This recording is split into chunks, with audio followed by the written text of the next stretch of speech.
हमारी जीवन की प्रत्येक घटना हमारे कार्यों का परिणाम होती है।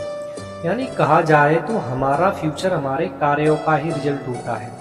क्या आपने कभी सोचा है बलात्कार, मर्डर, चोरी ये सिखाने के कहीं स्कूल और इंस्टीट्यूट तो नहीं है, लेकिन ये लोग कहाँ से आ रहे हैं और कहाँ से सीख रहे हैं? कमी इन लोगों में नहीं है, कमी तो हमारे समाजी ढांचे में है, जो कि बिल्कुल हिला हुआ है।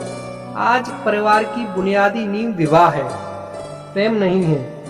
प्रेम नहीं, और समाज का हर परिवार कलह, दुख और पीड़ा का अड्डा बन चुका है।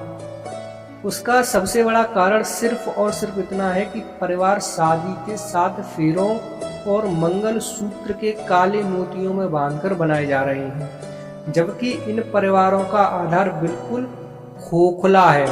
सही अर्थों में प्रेम का आधार प्रेम होना चाहिए, ना कि विवाह के खोखली रस्में।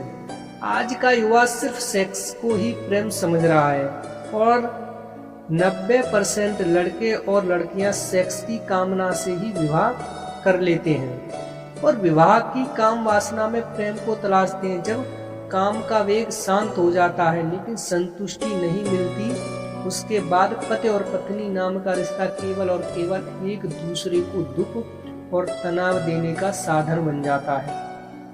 पति किसी और स्त्री में प्रेम खोज रहा होता है और पत्नी किसी और मर्द में प्रेम खोजती है। भला शरीर की ललक से प्रेम कहाँ जन्म लेता है, और प्रेम ना मिलने की वजह से दुख और तनाव जन्म लेता है। परिवार डिप्रेशन और पीड़ा का अड्डा बन जाते हैं, और फिर इंसान तनाव को भूलने और कम करने के लिए शराब और कोठे और दूसरी स्त्री के साथ संबंध बनाता है। इसी प्रकार स्त्री भी स्वयं को संतुष्टि देने के लिए किसी और मर्द की तरफ झांकती है, और इसी कारण समाज को पूरी तरह बर्बाद करने में शादी के रीतों रिवाजों पर खड़े परिवारों ने अहम भूमिका निभाई है। प्रेम से तो विवाह निकल सकता है, किंतु विवाह से प्रेम निकलना मुश्किल है। जिस प्रकार इंसान को जीने के लिए हवा की जरूरत होती है, ठीक उसी प्रकार मनुष्य को कलह, तनाव और मानसिक अशांति से बचने के लिए प्रेम की आवश्यकता होती है। किंतु मनुष्य प्रेम को विवाह में खोजता है। अब भला कागज के फूलों से सुगंध आ सकती है? कागज के फूल की सार्थकता तो सिर्फ घर को सजाने में है। ठीक उसी प्रकार जिस प्रकार पति पत्नी का रिश्ता समाज को दिखाने के लिए होता है, और अगर घर से निकलें तो अपने कलह के आंसू पोंछकर निकलते हैं, समाज में खुद को खुश और प्रेम से भरे होने का दिखावा करते हैं। बिना प्रेम का विवाह पूरे समाज को एक ऐसे अंधकार में ले जाएगा जहां सिर्फ और सिर्फ विनाश के कुएं होंगे, और समाज ना चाहते हुए उसी कुएं में जा रहा है। और सबसे बड़ी मुश्किल की बात ये है कि वो इस अंधकार को ही उजाला समझ रहा है। उसे अंधकार से प्रेम हो गया है, और जिसको अपनी जंजीरों से प्रेम हो जाए उसे आजाद कराना ठीक उतना ही मुश्किल है जितना कि एक अंधे को पगडंडी पर चलाना।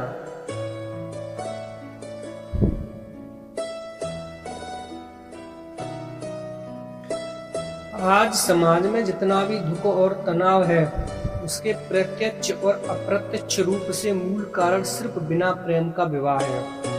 प्रेम के अभाव से जन्मे इस दुख की वजह से पूरी दुनिया में हर 1 मिनट में 10 मनुष्य आत्महत्या कर रहे हैं, और इसका मूल कारण प्रेम का अभाव है।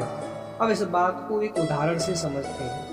अगर चांद से उसकी रोशनी को ले लिया जाए तो उस चांद का क्या होगा? निश्चित रूप से वह चांद किसी भी काम का नहीं बचेगा। वह सिर्फ और सिर्फ रास्ते में पड़े एक विशाल पत्थर की भांति होगा, जिसमें कुछ भी ऐसा नहीं होगा जिसकी वजह से उसकी महत्ता बढ़े।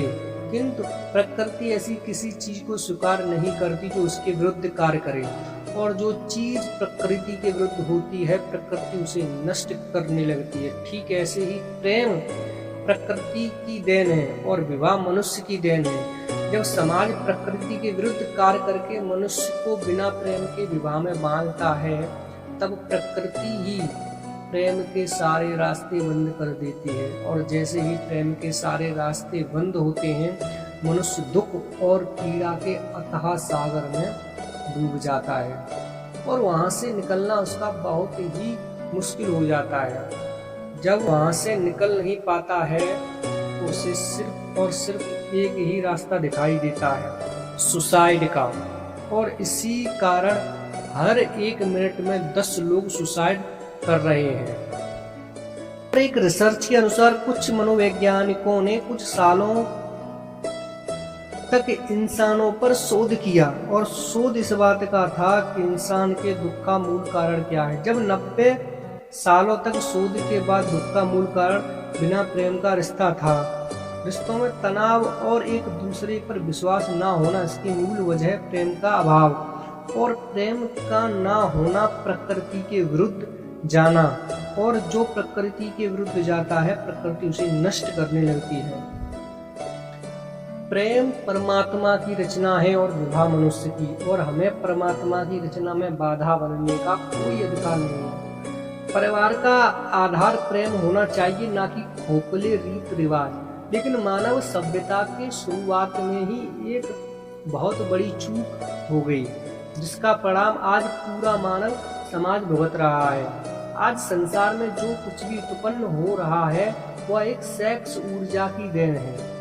लेकिन ऊर्जा होती है, अगर ऊर्जा का उपयोग एक सही दिशा में किया गया तो वो आपके लिए एक शक्ति की तरह काम करेगी और आपकी सहायता करेगी। किंतु ऊर्जा का उपयोग उसे बिना समझे गलत दिशा में किया गया तो उसके बहुत ही बुरे और गंभीर परिणाम आएंगे।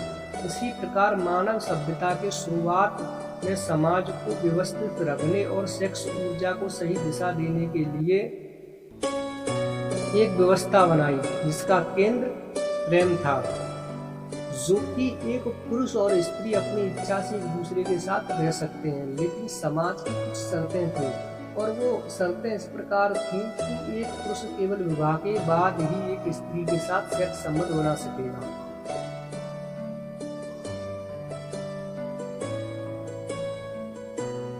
और विवाह के बाद पूरा समाज उसको अनुमति भी देता है। किंतु फिर वह स्त्री के साथ रहेगा। यही सारी शर्तें स्त्री पर लागू की गई और इस व्यवस्था को विवाह के नाम से जाना जाने लगा। किंतु वो विवाह प्रेम पूर्ण थे, उन विवाहों पर किसी का कोई दबाव नहीं था। किंतु जैसे जैसे समय बीता, मनुष्यों ने इस व्यवस्था को धंधा बना दिया। विवाह को अपने आत्मसम्मान और अपने झूठे अभिमान की संतुष्टि की व्यवस्था बना लिया और दहेज प्रथा, पर्दा प्रथा जैसी कई रीति रिवाजों ने जन्म लिया, जिसने पूरे समाज के वास्तविक रूप को पूरी तरह से बर्बाद करके रख दिया। आज जितने भी बलात्कार, खून, आतंकवाद, चोरी हो रही है, उसका मूल कारण यही है कि पुरुष और प्रेम बंधन में नहीं बल्कि काम वासना के संबंधों में बांधा जा रहा है। और बिना प्रेम के स्त्री पुरुषों के मिलन से जो संतान जन्म लेती है वो भी क्रूर और विनाशकारी बुद्धि वाली होती है, क्योंकि स्त्री पुरुष का मिलन आत्मा की संतुष्टि के लिए और एक उच्च कोटि के संतान के लिए होना चाहिए, ना ही केवल शारीरिक सुख के लिए। अब आने वाले चैप्टरों में हम प्रेम की कुछ ऐसी कहानियां पढ़ेंगे जो प्रेम को पूरी तरह से उजागर करेंगी और पूरे मानव समाज को एक दिशा